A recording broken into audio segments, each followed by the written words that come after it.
दोस्तों नमस्कार। 4 PM news network पर 4 PM गुजरात पर आप सभी का बहुत बहुत स्वागत है। मैं हूं आपका दोस्त मयूर जानी। दोस्तों इस बड़ी एक मजेदार खबर को लेकर मैं आज प्रस्तुत हो रहा हूं। हम सब जानते हैं, हम आपने भी देखा है, आप सब लोग भी जो है बहुत जागरूक लोग हैं। आप देखते हैं आप आसपास क्या होता है और हमारा तो काम ही यही है, तो हम तो करते रहते हैं।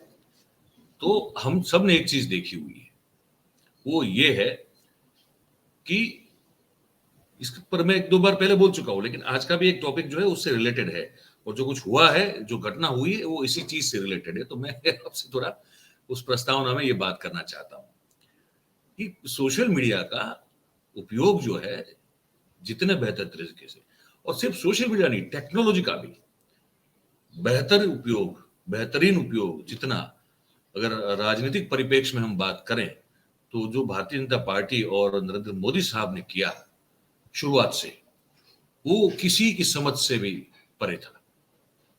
आप देखिए 2012 का मैंने जो कवर किया हुआ है, वो 2012 का गुजरात विधानसभा का इलेक्शन। उस समय वो 3D होलोग्राम से एक टेक्निक से जो है मोदी साहब एक साथ गुजरात में वर्चुअल स्वरूप में 25-25, 50-50 जगह पर जो है प्रकट हो जाते थे। एक ही जगह बैठे होते थे और उनका जो 3D होलोग्राम जो है वो पूरा एक उनका खुद प्रस्तुत होते थे होलोग्राम के जरिए, और वो वहां उपस्थित फिर वो जो सैकड़ों हजारों की जो भीड़ या पब्लिक होती थी उनको संबोधित करते थे। लोग पागल हो गए थे। ये लोगों के मन से वो पूरी चीज उतर गई कि उन्होंने क्या वादे किए थे, क्या हुआ क्या नहीं हुआ। उन्होंने कहा कि यार नेता हो तो ऐसा हो कि ऐसी अद्भुत टेक्नोलॉजी जो इस देश में कभी किसी ने इस्तेमाल ही नहीं की, देखिए हमारे मुख्यमंत्री ने कर दी। ये बड़ा प्लस पॉइंट हो गया था। तो ये सब चीजों का बखूबी बारीकी से इस्तेमाल करना और फिर उसके जरिए लोगों के मन मस्तिष्क पर छा जाना जो है, ये भारतीय जनता पार्टी और विशेष रूप से मोदी साहब का एक अपना एक विशेष रूप से गुण रहा है। और उसी के चलते उन्होंने, मैं ये कहूंगा 16-17 2016-17 तक जो है वो बिल्कुल एक इतनी बड़ी लीड बना के रखी थी और इतने हावी हो चुके थे देश की राजनीति में सोशल मीडिया के चलते। व्हाट्सएप, फेसबुक, यूट्यूब, ट्विटर, है ना। और इसका इतना बखूबी इस्तेमाल किया गया कि एक व्यक्ति जिसका नाम राहुल गांधी है उसको पप्पू बना दिया।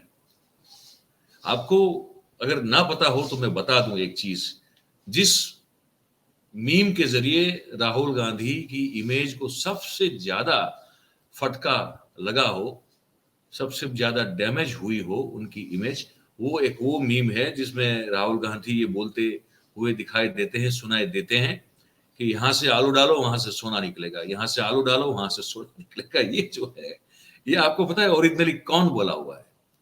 ये ओरिजिनली जो है हमारे प्रधानमंत्री, जो उस एक समय हमारे उत्तर गुजरात में किसानों को संबोधित करते हुए वो कह रहे थे, वो ओरिजिनली उनका बयान है। वहां आलू की जो खेती है हमारे यहाँ उस तरफ बहुत ज्यादा होती है, और ये जो चिप्स बनाने वाली कंपनी जो है वो उस तरफ अपनी फैक्ट्री वगैरह लगा रही थी और कोल्ड स्टोरेज भी उस समय आने की बहुत बड़ी बात थी। तो उनको प्रधानमंत्री जी, हमारे जो अभी के हैं, वो उस समय ये समझा रहे थे किसानों को कि आप जो आलू की खेती करते हैं, आलू उगाते हैं, वो एक समय, अभी कुछ समय में ऐसा हो जाएगा कि वो आलू से आपको सोना मिलेगा। वो समझा रहे थे। उस चीज की मिमिक्री जो है, कह दीजिए कि या तो उसका पुनरावर्तन जो है वो राहुल गांधी ने अपने एक भाषण में कर दिया और ये एडिट हुआ। वो आगे जो बोल रहे हैं कि भाई प्रधानमंत्री मतलब नरेंद्र मोदी ये कह रहे थे कि ऐसा ऐसा होगा, आलू निकालो, आलू डालोगे सोना निकलेगा, वो कट गया। सिर्फ आलू डालेंगे और सोना निकलेगा। ये हुआ और वो जो चला है फिर व्हाट्सएप पे उस समय बहुत चला, और फिर जो है वो फेसबुक पे बहुत चला। उस एक मीम ने राहुल गांधी को पप्पू बनाने के टारगेट का आधा टारगेट तो इस मीम ने अचीव कर लिया था। तो मेरा कहने का मतलब ये कि बड़ा खतरनाक एक होल्ड था 2016-17 तक। और मैं 2017 में, मैं आपको बताऊं कि गुजरात विधानसभा चुनाव के दौरान मैं इनके जो आईटी सेल के जो वॉर रूम कहते हैं उनको, वॉर रूम्स, है ना, वो दो वॉर रूम को देखने का मौका मुझे मिला 2017 में। तो मैंने देखा कि बहुत ही प्रोफेशनल लोग और बहुत ही साइंटिफिक नजरिए से सोशल मीडिया में अलग अलग प्लेटफॉर्म्स के एल्गोरिदम किस तरह से काम करते हैं, वो कौन सा कंटेंट कैसे चल रहा है, कितना चल रहा है, वो सब चीजों का मॉनिटरिंग से लेके पूरी एक स्ट्रेटजी, इसका अलग सा एक पूरा वर्टिकल, और लोग जो हैं वो बेसिकली जैसे वो बिल्कुल वॉर रूम भी था उस तरह से काम करते हुए थे कि कहाँ किसको कहाँ पछाड़ना है, कहाँ इसको कौन सी खबर चलानी है, कौन सी खबर जो है वायरल करनी है, कौन सी चीज नहीं करनी है, अगर कोई उनके खिलाफ हो रहा है तो उसको कैसे डाउन करना है, ये सब उसमें हो रहा था। हमने 2017 में इसको देखा था, हालांकि मुझसे मौका मिलता नहीं, लेकिन हम थोड़े खुशनसीब थे तो हमको मिल गया, तो हमने वो देखा हुआ है।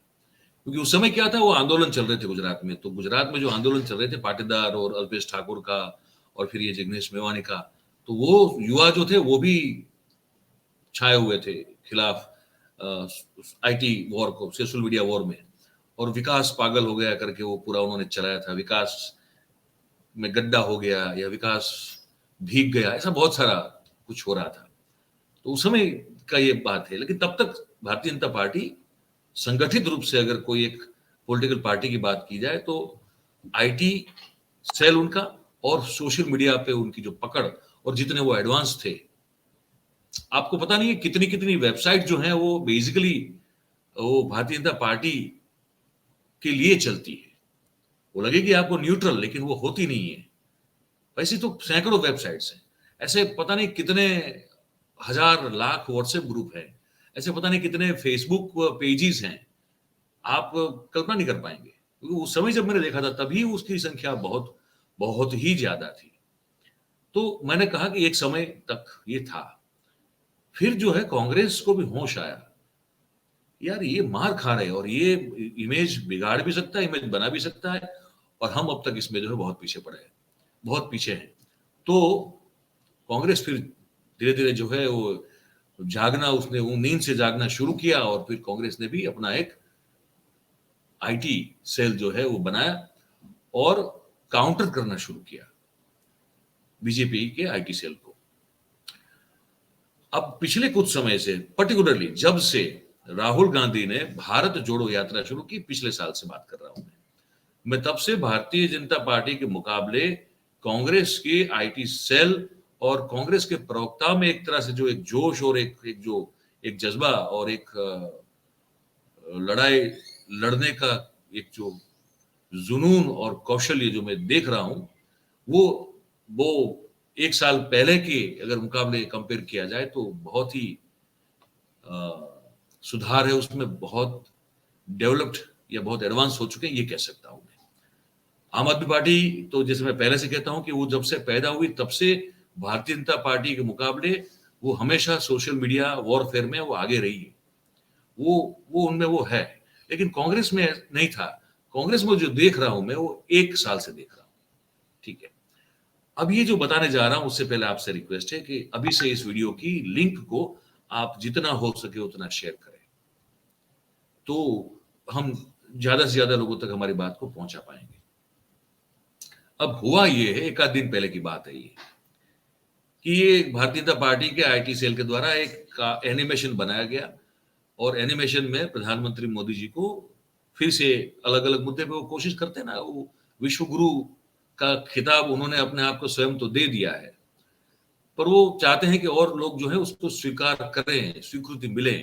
तो एक ऐसा एनिमेटेड वीडियो बनाया जिसमें मोदी साहब जो है वो एक मनोज कुमार का एक पुराना एक गाना है, उस पर भारत की बात, भारत का रहने वाला हूँ, भारत की बात सुनाता हूँ, है प्रीत जहाँ की रीत वहां मैं गीत वहीं के गाता हूँ, ऐसा कुछ गाना है। उसी तर्ज पर एक उन्होंने गाना बनाया, वहां वो दिखाने की कोशिश की, एक पृथ्वी का गोला है और वहां वो नक्शा बना हुआ है सबका, और वहां वो मोदी जी घुमा रहे हैं और फिर गाना गा रहे हैं कि जहां मतलब वो कोरोना वैक्सीन को लेकर है पूरा मामला। मैं ज्यादा बात नहीं करूंगा, आप उसको सुनिए जरा और फिर मैं आपको बताता हूं कि पूरा मामला है क्या।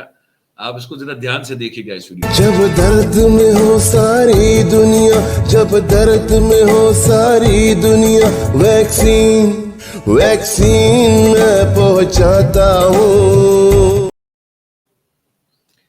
वो देखा आपने, वो जो गोला घुमा रहे हैं तो उसमें वो फिर भारत पर जो है उनका हाथ जाके रुकता है, तो वहां वो एक गोल सर्कल बना है, वो कांग्रेस ने बनाया हुआ है उस वीडियो को डाउनलोड करके। क्योंकि उसमें आप फिर से देखिए, उसमें जो हमारे भूभाग हैं वो कुछ चाइना में दिखा दिए गए हैं और कुछ जो है वो पाकिस्तान में दिखा दिए। आप जब दर्द में हो सारी दुनिया, जब दर्द में हो सारी दुनिया, वैक्सीन वैक्सीन मैं पहुंचाता हूँ। अच्छा, गाना तो अपने आप में अजीब ही है, अद्भुत है कि जब दर्द में हो सारी दुनिया तो वैक्सीन में पहुंचाता हूँ। चलिए, वो फिर वही आत्ममुग्धता वाली बात है जिस पर हमने एक कार्यक्रम किया हुआ है। अगर आपने नहीं देखा तो आज जरूर टाइम निकाल के देखिएगा। वो आज ही के हमारे जो वीडियो सेक्शन है ना, हमारा 4 PM का जो वीडियो सेक्शन है, उसमें आप जाएंगे तो कुछ दोपहर 1:30 बजे के आसपास वो हमने अपलोड किया हुआ है, वो जरूर देखिएगा।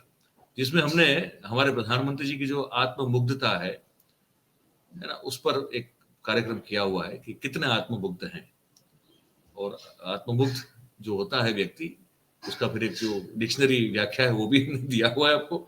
उस पर हम अभी ज्यादा इस कार्यक्रम में बात नहीं करेंगे, पर आप मौका निकाल के, टाइम निकाल के आप जरूर उस कार्यक्रम को देखिएगा और उस पर भी अपनी राय बिल्कुल दीजिएगा। तो ये बना दिया वीडियो। अब वहां गलती हो गई कि नक्शा गलत बता दिया, हमारा कुछ भूभाग चीन में दिखाया और हमारा कुछ भूभाग पाकिस्तान में दिखाया। अब ये राष्ट्रवादी पार्टी के द्वारा इतनी बड़ी भूल कैसे चल सकती है? तो कांग्रेस की जो प्रवक्ता है, बड़ी, अब वो हमारी मतलब हमारे ही प्रोफेशन से वहां पहुंची है। पहले वो पत्रकार हुआ करती थी और अभी वो बड़ी तेज तर्रार प्रवक्ता है, सुप्रिया श्रीनेत जी। उन्होंने फिर जो है जिस तरह से भारतीय जनता पार्टी को धोया है, वो आप जरा देखिए। क्योंकि ये हो रहा है अब, ये पहले मैंने कहा 1 साल पहले तक ये नहीं होता था। 1 साल में ये परिवर्तन है, बहुत बड़ा परिवर्तन है कि मौका देखते ही झपट पड़ते हैं। तो बीजेपी को ये इसकी आदत नहीं है ना, अब तक तो वही झपट पड़ते थे, वही ठिकाने लगाते थे दूसरी पार्टियों को। अब ये थोड़ा उल्टा होना शुरू हुआ है, तो जब ये शुरू हुआ है तो फिर वो बहुत तकलीफ हो रही है बीजेपी को। तो सुनिए कि सुप्रिया श्रीनेत जी ने क्या कहा। और दुनिया भर में और पूरे देश को राष्ट्रवाद का फर्जी सर्टिफिकेट बांधने वाले, किसी भी बात पर आपको राष्ट्रवाद का सर्टिफिकेट थामने वालों का असली चाल चरित्र और चेहरा अभी आपने देखा है। ये लोग पूछते हैं टुकड़े टुकड़े गैंग, भारतीय जनता पार्टी से ज्यादा देशद्रोही और भारतीय जनता पार्टी से ज्यादा बड़ा टुकड़े टुकड़े गैंग इस देश में कोई नहीं है। यह है इनका असली चाल चरित्र और चेहरा। भारत की भूभागीय अखंडता और हमारी संप्रभुता के साथ किसी भी तरह का खिलवाड़ बर्दाश्त नहीं है। आज 1 से 1:30 बजे के बीच में भाजपा की फेक न्यूज फैक्ट्री ने, भारतीय जनता पार्टी के ऑफिशियल अधिकृत हैंडल ने एक वीडियो ट्वीट किया। प्रधानमंत्री मोदी को विश्वगुरु बनाता हुआ यह एनिमेशन वीडियो 1 से 1:30 बजे के बीच में ट्वीट हुआ। और उस वीडियो में, जैसा कि आपने वीडियो में देखा और हम साझा भी करेंगे, उस वीडियो में भारत की जमीन का हिस्सा पाकिस्तान और चीन में दिखाया गया है। यह अतिशयोक्ति नहीं है। हमारी सरजमी का हिस्सा, हमारी भूभागीय अखंडता पर इतना भद्दा मजाक भारतीय जनता पार्टी के ऑफिशियल हैंडल से, उनके ऑफिशियल प्रवक्ताओं से, उनके मंत्रियों से, उनकी फेक न्यूज फैक्ट्री के हेड से हुआ है। हमारी जमीन का हिस्सा चीन और पाकिस्तान के हिस्से में दिखाया गया है। जब आक्रोश हुआ, जब लोगों ने बोलना शुरू किया कि अरे इसमें तो भारत का हिस्सा पाकिस्तान और चीन की सरजमीन में दिखा दिया गया है, तो ट्वीट कर वीडियो भागने लगे। पहले फेक न्यूज फैक्ट्री के हेड ने ट्वीट किया, फिर भारतीय जनता पार्टी के ऑफिशियल हैंडल ने ट्वीट किया, लेकिन एक लंबी फहरिस्त उन लोगों की अभी भी है जिनके हैंडल्स पर, जिनके फेसबुक पर, जिनके तमाम सोशल मीडिया प्लेटफॉर्म्स पर आपको यह वीडियो अभी भी मिल जाएगा, जिस वीडियो में भारत की सरहद को कम दिखाया गया है। हमारी जमीन को पाकिस्तान और चीन का हिस्सा दिखाने का दुस्साहस और धृष्टता भारतीय जनता पार्टी ने की है। प्रधानमंत्री फ्रांस में कसीदे पढ़ रहे हैं, आईटी सेल चरण चुंबक बनी हुई है, और भारत की अखंडता और भूभागीय संप्रभुता के साथ आप यह खिलवाड़ करिएगा और हम चुप रहेंगे, हम बर्दाश्त करेंगे इसको? यह आपका असली चाल चरित्र और चेहरा, यह इज्जत है और असलियत यह है कि यह आपकी मंशा है, आप यही करना चाहते हैं और यही कर रहे हैं। आप इस देश को खंडित कर रहे हैं, इस देश के टुकड़े कर रहे हैं और उन टुकड़ों को पाकिस्तान और चीन का दिखाने का दुस्साहस कर रहे हैं। अगर यह देशद्रोह नहीं है तो क्या है? अगर यह गुनाह नहीं है तो क्या है? और आज इस देश के प्रधानमंत्री को, क्योंकि उनके ऊपर वीडियो बनाया गया था, उनकी पार्टी ने इसको प्लेटफॉर्म पर शेयर किया और भारतीय जनता पार्टी के अध्यक्ष जेपी नड्डा को इस देश से हाथ जोड़कर माफी मांगनी चाहिए। इस प्लेटफॉर्म से हम ये उम्मीद करते हैं, ये आशा करते हैं, ये मांग करते हैं कि इस गुनाह की सजा भारतीय जनता पार्टी में जिससे ये गलती हुई है उसको जरूर मिले, लेकिन उससे पहले थोड़ी सीरियसनेस दिखाई जाए कि कैसे ये इतना बड़ा गुनाह हो गया। दो हिस्से, एक पाकिस्तान को आपने दे दिया, एक आपने चीन को दिखा दिया। ये हो कैसे सकता है? और उसके बाद आप चुपचाप उसको डिलीट करके भाग जाते हैं क्योंकि लोगों में आक्रोश आ रहा है। ये है वो दो हिस्से और ये है देश की संप्रभुता जिसके साथ हम जीते जी खिलवाड़ नहीं होने देंगे। तो ये सुप्रीता सिन्हा जी थी और बड़ा वाजिब मुद्दा उठाया उन्होंने। आप सोच के देखिए, ये गलती अगर किसी और पॉलिटिकल पार्टी ने की होती, आप सोच के देखिए क्या हाल करती भारतीय जनता पार्टी की आईटी सेल उस पार्टी का या उस व्यक्ति का। जीना हराम करती थी। और उतना ही नहीं, मैं आपको बताऊं, ये मुद्दा नेशनल चैनल पर तो आया ही नहीं, इतना मेरे ख्याल से कहीं नहीं आया। पर अगर कोई और पार्टी ने, किसी और पॉलिटिकल पार्टी ने ये गलती कर दी होती तो मैं आपको यकीन से कह सकता हूं कि कम से कम 2 दिन तो है वो नेशनल चैनलों पर इसी पर बात होती और कहा जाता कि ये पार्टी देशद्रोही है, गद्दार है, इनके जो मंसूबे हैं वो वही हैं और वो देश विरोधी ताकतों के साथ काम कर रही है। देखिए इनका ये अब इन्होंने जो बना दिया वीडियो, उसमें क्या दिखा दिया। लेकिन क्योंकि वो भारतीय जनता पार्टी की ओर से गलती हुई है तो वो चैनल वगैरह, कुछ जिसको एक पॉपुलर टर्म में गोदी मीडिया कहा जाता है, वो बेचारे चुप हो जाएंगे। लेकिन हमारे ध्यान में आया तो हमने कहा नहीं, ये बात तो आपको दिखानी चाहिए, बतानी भी चाहिए। फिर आप अपनी विवेक बुद्धि से आप सोचिए आपको क्या लगता है, और जो लगता है फिर आपको वो हमारे इस कमेंट बॉक्स में आप लिख के हमको जरूर बताएं। और वो वाला वीडियो जरूर से देखें, मैंने कहा कि जिसमें हमने कहा है ना कि आज ही अपलोड हुआ है और वो दोपहर को है, 1:30 बजे के आसपास का कोई टाइम है, जिसमें एक जब आत्ममुग्ध आदमी होता है तो फिर उसको यही लगता है कि मैं अकल्पनीय हूँ, मैं अद्वितीय हूँ, मैं अद्भुत हूँ, मैं अनन्य हूँ और मुझसे ही तो ये सकल ब्रह्मांड जो है वो चलता है।